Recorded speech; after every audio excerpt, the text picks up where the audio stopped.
Pemirsa CV Indonesia semua, kembali lagi bertemu dengan pembahasan buku Yesus Nama di Atas Segala Nama.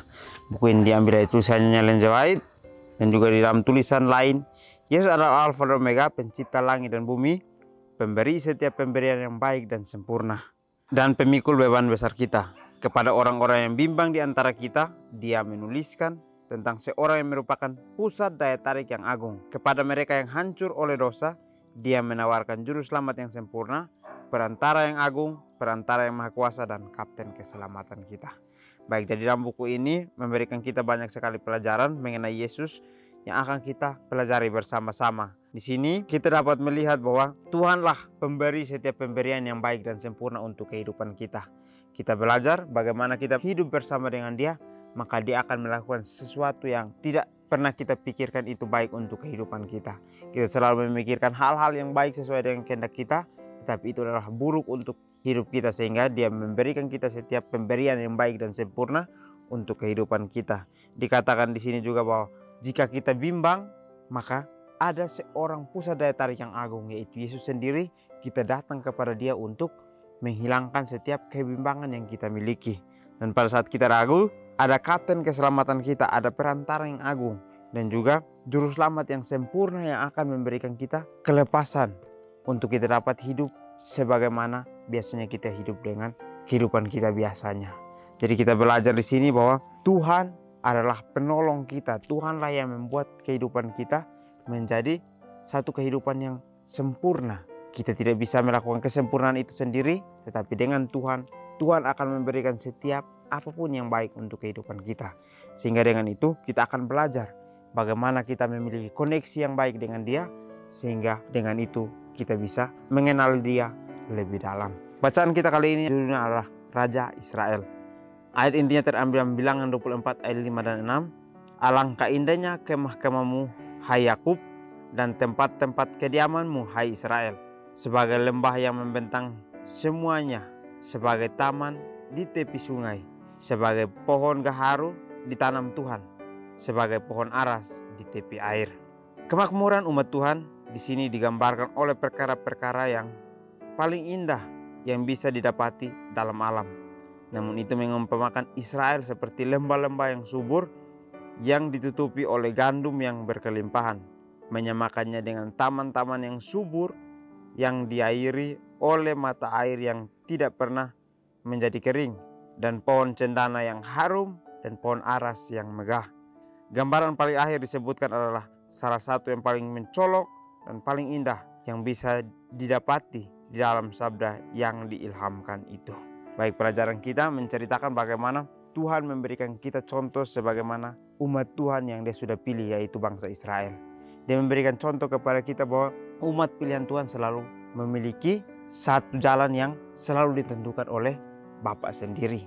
Jadi di sini dikatakan bahwa alangkah indahnya kemah-kemahmu, hai Israel, dan tempat kediamanmu, hai Israel. Dikatakan di sini bahwa semua lembah-lembah kelihatan subur. Perkara-perkara yang indah Tuhan berikan untuk umatnya sendiri. Dikatakan di sini bahwa mereka didapati memiliki alam yang sangat subur. Jadi mereka diumpamakan sebagai lembah-lembah yang subur yang ditutupi oleh gandum yang berkelimpahan, yang artinya mereka diberkati oleh Tuhan. Mereka memiliki berkat-berkat yang Tuhan selalu sediakan untuk kehidupan mereka, sehingga dengan itu mereka bisa mencari terang dimanapun mereka berada. Tapi kita lihat apa yang dilakukan oleh bangsa Israel selanjutnya, kita mengerti sekali akan pelajaran bangsa Israel. Mereka dibantu selalu, tetapi mereka masih mencari cara untuk bagaimana mengikuti kehendak mereka. Itulah kehidupan kita manusia. Seringkali kita sudah diberkati, tetapi kita masih mencari apa yang sesuai dengan keinginan kita. Sehingga seringkali kita berjalan menggunakan akan kekuatan manusia kita, sehingga kita jatuh, kita kembali lagi kepada Tuhan. Begitupun contoh yang diambil di sini. Seperti tanah yang subur, kita diberkati, kita memiliki kelimpahan atau kita mengetahui akan kebenaran itu, tetapi seringkali kebenaran itu terlalaikan. Padahal Tuhan menjanjikan bahwa tanah itu harus menjadi basah, yang artinya adalah selalu bersinar, selalu memiliki contoh untuk semua orang dapat melihat. Tetapi kita lihat kalau kita umpamakan di dalam diri kita, kita tidak sama seperti yang sudah Tuhan lakukan dalam kehidupan kita, karena kita masih memiliki kemauan hati kita yang membuat kita untuk tidak menjadi contoh itu.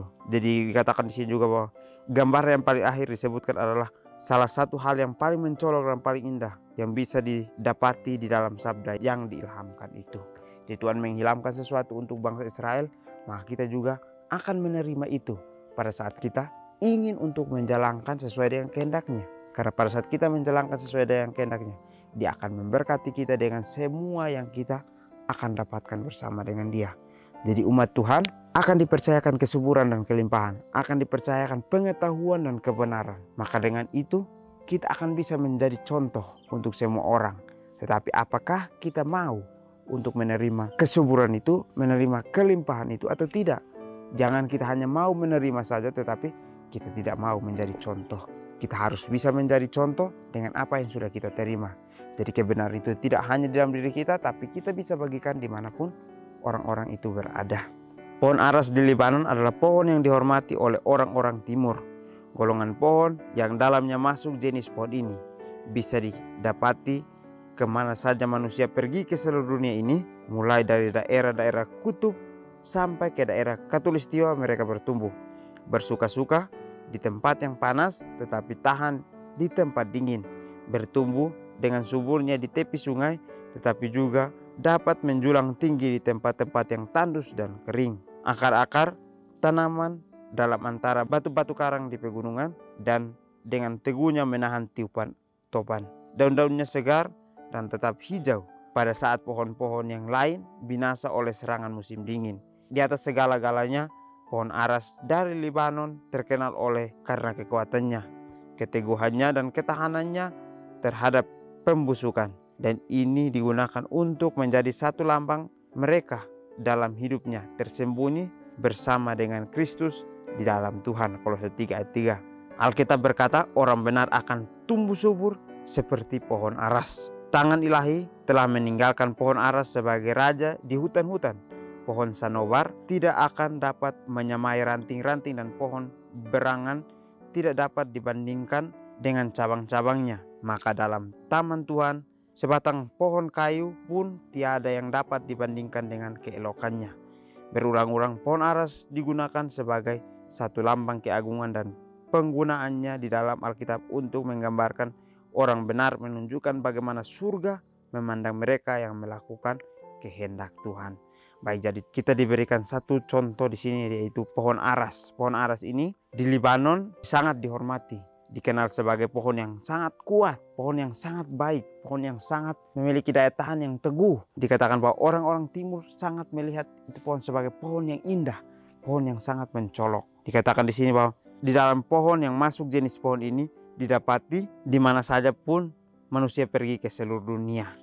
Jadi kita diberikan contoh seperti pohon aras. Kita harus bisa menjadi contoh pohon ini. Kita harus ada di mana-mana pun.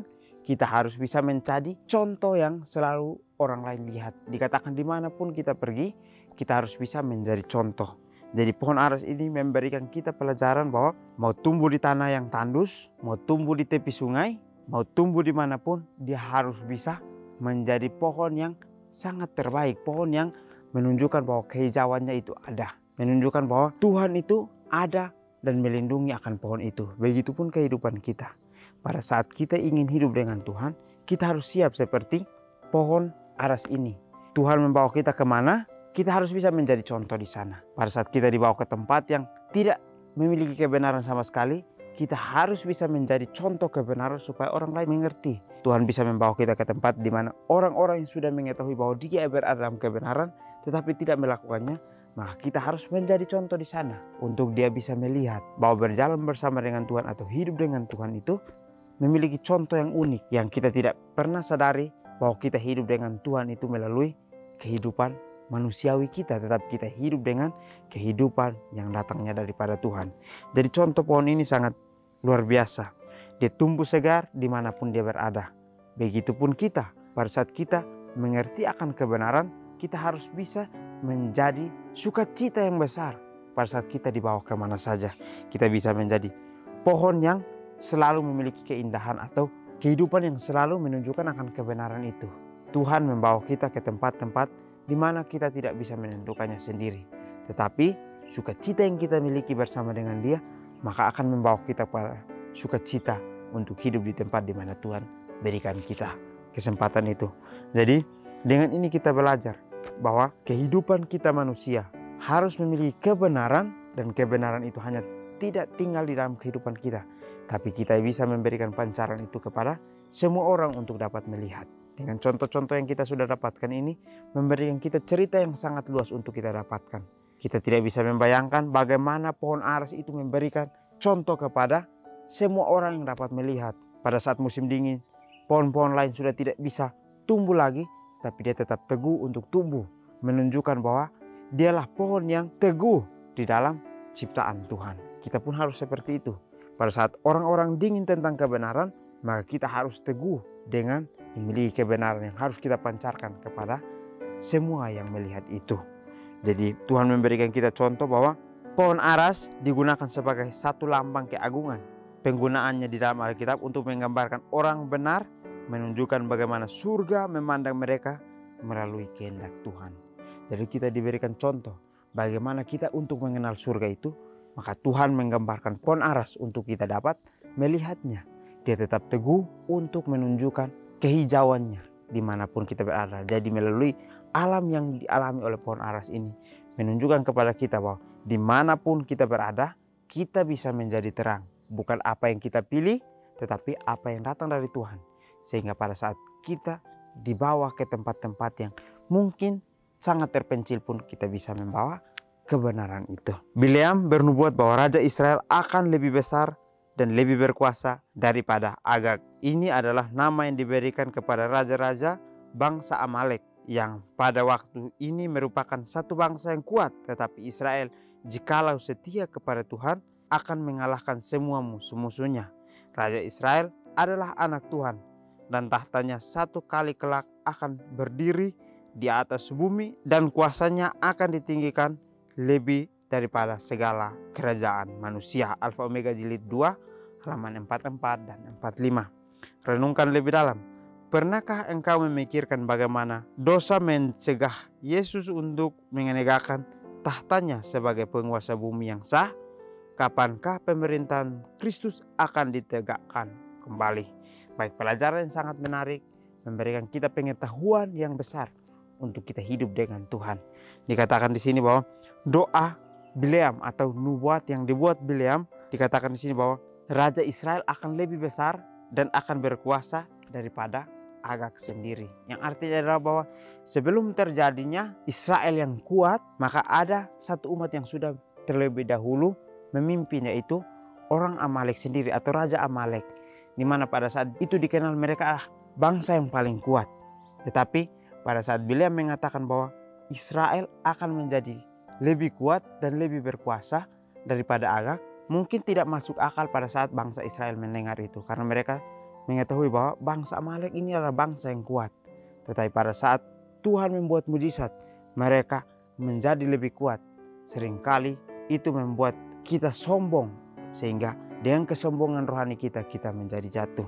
Kita lihat di sini bahwa contoh bangsa yang berkuasa ini harus dipilih oleh Tuhan, berarti dia harus menjalankan sesuai dengan apa yang Tuhan sudah ajarkan. Tetapi kita lihat sekarang ini contoh yang kita sudah lihat mungkin jauh berbeda dengan apa yang diceritakan oleh Alkitab sendiri. Tetapi kita tidak boleh melihat bahwa Alkitab itu salah atau kita melihat bahwa bangsa itu salah, tetapi semua datang dari pilihan umat manusia sendiri. Dengan pilihan yang datang dari kita semua manusia ini, seringkali menunjukkan bahwa ini adalah contoh yang salah yang diberikan oleh Alkitab. Tapi sebenarnya umat pilihan Tuhan adalah umat yang menjalankan sesuai dengan kehendaknya Tuhan sendiri. Jadi Raja Israel ini adalah anak Tuhan dan tahtanya satu kali kelak akan didirikan di atas bumi dan berkuasa, dan kuasanya akan ditinggikan dalam segala kerajaan manusia. Jadi dengan apa yang sudah Tuhan berikan di dalam pelajaran kita kali ini dapat menguatkan kita bahwa kita harus subur di dalam mengerti akan kebenaran dan kelimpahan pada saat kita memiliki pengetahuan yang lebih dalam kebenaran, sehingga kita bisa bagikan dimanapun kita berada. Inilah yang harus menjadi contoh untuk kita ambil, sehingga kita dapat belajar bagaimana contoh Tuhan sudah lakukan ke dalam kehidupan kita. Tuhan datang ke dunia ini untuk menegakkan keadilan. Dia mengatakan bahwa dialah penguasa dunia yang sah ini. Tetapi banyak sekali godaan yang dia hadapi. Sehingga dia terus berusaha untuk menegakkan tahtanya. Tetapi tidak bisa segampang itu karena setan juga tidak mau dunia ini diambil alih oleh Tuhan sendiri.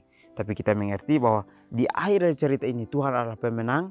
Tetapi dengan susah payah atau dengan cobaan-cobaan yang sangat banyak, dia harus melewati semuanya itu. Jadi kehidupan kita manusia, pada saat kita ingin untuk berjalan bersama dengan Tuhan, kebenaran itu akan kita dapatkan, pengetahuan tentang kebenaran itu juga kita akan miliki. Tetapi tidak mudah untuk kita mendapatkannya karena setan bekerja keras untuk menggoda kita untuk jatuh. Jadi pilihan manusialah yang membuat kita untuk jatuh, tetapi pilihan kita bersama dengan Tuhan membuat kita untuk berdiri teguh seperti bagaimana pohon aras berdiri teguh. Jadi mungkin ini saja pelajaran yang dapat saya bahas. Kiranya kita bertemu lagi di pertemuan selanjutnya. Kiranya Tuhan Yesus memberkati kita semua.